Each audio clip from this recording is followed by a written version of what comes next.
bàbá wa King Dr. Saheed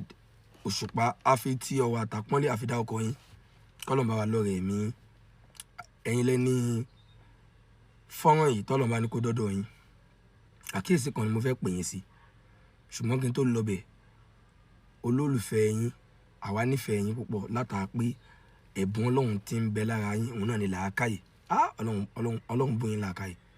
Ọlọ́run bóyin làákàyè àgbékalẹ̀ fàṣọ́hà yẹn náà ń bẹ kéèyàn dá láwọn àwọn ìgbà kan ń bẹ táwọn náà máa ń gbọ́ orin àwọn ọjọ́ tó ti pẹ́ gan ni o tó pàwò kí ń gbọ́ orin mọ́ àti fújì ni àti islamic music ni gbogbo ẹni tó bá ní í ṣe pẹ̀lú music èmi ò kí ń gbọ́ ìyìndẹ̀ kí ń ṣe fáànì orin mọ́ ṣùgbọ́n àwọn kan ń bẹ tó àwọn ìgbà kan ń bẹ tá a ti jẹ́ fáànì orin bíi ọdún 10 sẹ́yìn bíi 15 years back tá a máa ń gbọ́ orin táwọn ò tí mọ̀ wípé kéèyàn máa gbọ́ orin tí wọ́n fi musical instruments sí pé kò dáa níbi tí mo tẹ̀ sí ẹlòmíì lè máa gbọ́ lọ́dọ̀ tiẹ̀ bọ́ ibi tí mo ń lọ kọ́nù gbọ̀ngbà táwa náà ń gbọ́ orin nínú ẹni tá a máa ń gbọ́ number 1 lẹ́mìí wa tó mú orin kọjú tí ò sẹ́ni tó súnmọ́ ẹ̀yin ní ká láyé wà pa èyí tún ń gbọ́ orin ni ẹ̀yin náà láti máa gbọ́ ká ló tọ́ ni kí èèyàn máa gbọ́ nǹkan tí ó ní musical instrument inú lọ́dọ̀ wa àti nǹkan tá a rí tá a kà ká ló lọ́la ó tọ́ ni ẹ̀yin là bá tún máa gbọ́ ibi tọ́lọ́run fún yín ní làákàyè àwò tí ẹ̀ tí fẹ́ rẹni tó mú orin kan tó yín nígbà náà àti nísìnyí gan ibi tí mo wá ń lọ kọ́ nìyẹn mo tì yẹn síwájú ni mo rí fídíò yín kan bí ọjọ́ 5 sẹ́yìn tẹ́ ti ń sọ ọ̀rọ̀ ifá tẹ́ ń sọ pé gbogbo àná la máa ń ṣoògùn àbọ̀ mo kọ́kọ́ fẹ́ pé àwọn àfáà tí wọ́n súnmọ́ yín ṣàkíyèsí gbogbo ẹ̀yin àfáà tẹ́yìn ń gbọ́ orin ni àbẹ́yìn gan tún ń kọrin ni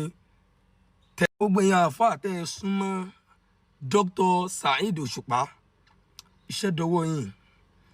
tẹ́ bá súnmọ́ àwọn celebrities Ọlọ́run ò dá gbogbo abákan náà bẹ́ẹ̀ mi ṣe wà yìí èmi ò kì í ṣe ẹni tó máa ń lọ́bì àbẹ́ni tó máa ń clinch àbẹ́ni tó máa ń fẹ́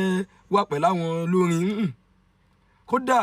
tí ó bá ń pé fídíò yìí pọn dandan yẹ kí n ṣe ni mi ò láìkí kódà ẹ̀rín pé mi ní gbé fọ́tò wọn síbẹ̀ mi láìkí kó wá dà pé a fẹ́ fi wọ́n trend à ń sọ̀rọ̀ ká bá lè fi wọ́n hàn alhamdulilayi Ọlọ́run ti fi hàn ṣùgbọ́n ó lè má tó tiwọn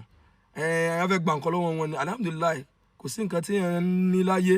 níwọ̀nba tọ́lọ́run ò tí ì ṣe fáwa náà kò tó tàwọn kan ni ṣùgbọ́n à ń dúpẹ́ fọlọ́run ebi ò pa wá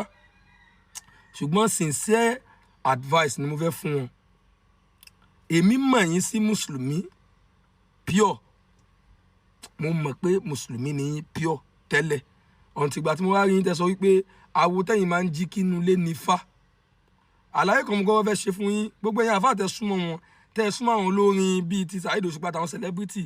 ẹni ayé làwọn ẹni yìí ó rọrùn fún wọn láti máa ṣàṣìṣe ó yẹ kẹ́ máa pè wọ́n ṣàkíyèsí báwo lẹ ṣe kílẹ̀ ń já àfáà sí lẹ́gbẹ̀ẹ́ àwọn ẹni yìí tẹ́mi bá wọn wà ní ní wá social media àbí mo lọ́nà tí mo lè bá wọn sọ ni ń pè wọ́n ni àbí tí n bá pàdé wọn wà sí ń gbélé pẹ̀lú adab tí ń sì pè wọ́n ṣàkíyèsí gbogbo ẹ̀yin àfáà tẹ́ ń bẹ pẹ̀lú àwọn ẹni yìí ẹ má jẹ́ kán jẹ́ ìbàlẹ̀jọ àbúrú fún yín tó bá dé àlìkìyámọ̀ o because Ọlọ́run fẹ́ kẹ́ pè wọ́n ṣàkíyèsí ni ẹ má kó jásí pé máa fi wọ́n gbà yìí lásán ẹ má pè wọ́n ṣàkíyèsí tó bá ṣe mistake wọn kì í sọ Ọlọ́run náà ẹni àwọ̀ tẹ́ ń jí kí ni Ifá bàbá gbogbo àwa mùsùlùmí àwọn mùsùlùmí pọ̀ tí wọ́n jẹ́ fáǹsì yín tí wọ́n ń tẹ̀lé yín tí wọ́n mú yín mẹ́ńtọ̀ tá a lè kà àwọn kinní kan ń bẹ ṣe understand ní láti máa promote Ifá ń promote Ògún ń sọ pé kò sẹ́nìkan tí kò kí ń ṣògùn bẹ́ẹ̀mi ṣe wà yín sìn èmi ò kí ń ṣògùn gbogbo tọ́lọ́run sì fún wa láyé tọ́lọ́run máa ń fún àwọn èèyàn àti táwọn èèyàn máa ń ní bí Ògùn kò sí nǹkan kan tá à ní ń bẹ̀ ṣùgbọ́n tá a bá ní ká máa kà á kó má dàbí fáàrí ṣùgbọ́n dókítọ̀ kò sí nǹkan kan tí èèyàn níṣẹ́ téèyàn máa ń wá pé mo fẹ́ ní kinní tọ́lọ́run ò ti ṣe fáwa náà láì ṣògùn Ògùn oní Messi ṣe dókítọ̀ Ògùn oní Ronaldo ṣe Ògùn ò jẹ́ nǹkan kan àfi irọ́ àfi dán àfi scam ibi tí mo bá fẹ́ lọ Ifá gangan ń jẹ́ ká mọ̀ pé Ọlọ́run ọba la máa ń jí kí kò kì í ṣe Ifá ó ní àwọ̀ àjíkí láwọ̀ àjíkí àwọ̀ àjígẹ̀ láwọ̀ àjígẹ̀ àwọn méjèèjì ló lè jẹ́ kílé ayé gún gẹ́gẹ́. Bàbá jí sí Èdùmàrè àfi ká wọ́wọ́ ẹni fíní, ká wọ ẹnu ẹni fíní, ká wẹ gbogbo ara ẹni fínífíní. Torí pé Èdùmàrè wọn kì í gbé bí ẹ̀gbin, Èdùmàrè wọn kì í gbé bí òkùnkùn. Adé afáàfá gẹ̀rẹ̀jẹ̀ tó wé láwà ní káàbàtà ta níbo ló ń lọ, olóhùn lọ mọ́ṣáláṣí, tó bá dé mọ́ṣáláṣí kí ló máa wí, olówó kábàkàbá ni Allahu Akbar, Ifá yẹn lọ bẹ́ẹ̀. King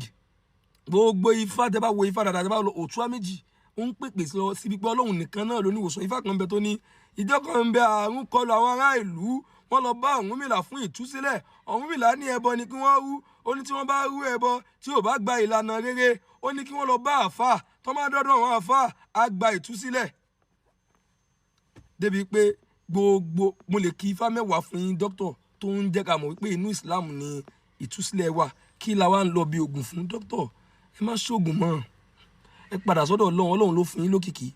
Bẹ́ẹ̀ ṣoògùn bẹ́ẹ̀ ṣoògùn, ìyẹn tẹ́ ẹ jẹ láyé Ọlọ́run ti kọ́. Ṣáwọn òyìnbó ráyè ògùn ní dókítà? Ṣé Messi àti Ronaldo ráyè ògùn ní? Dókítà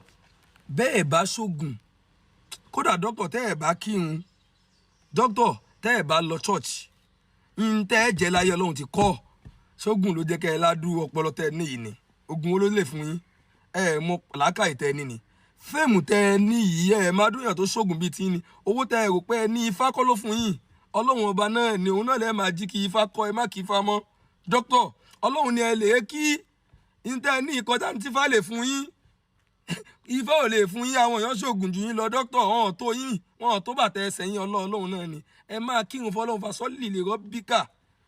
Ẹ máa kírun, ẹ máa jí kí Ọlọ́run gẹ́gẹ́ bí Ifá ṣe ó ní àwọ̀ àjíkí láwọ̀ àjíkí, àwọ̀ àjígẹ̀ láwọ̀ àjígẹ̀. Àwọ̀ méjì, àwọ̀ tá à ń jí kí l'Olódùmarè, àwọ̀ tá à ń jí gẹ̀ l'Ànábì Muhammad. Àwọ̀ méjèèjì ló lè jẹ́ kílé ayé gún gẹ́gẹ́. Dókítà ẹ padà sọ́dọ̀ Ọlọ́run yányán, ẹ sin Ọlọ́run lóhun nìkan. Ẹ mọ oore Ọlọ́run, ntọ́lọ́run ṣe fún yín pọ̀, ó pọ̀. Ntọ́lọ́run ṣe fún yín ó ju ọjọ́ orí yín lọ, ó ju bọ́dì yín lọ. Dókítà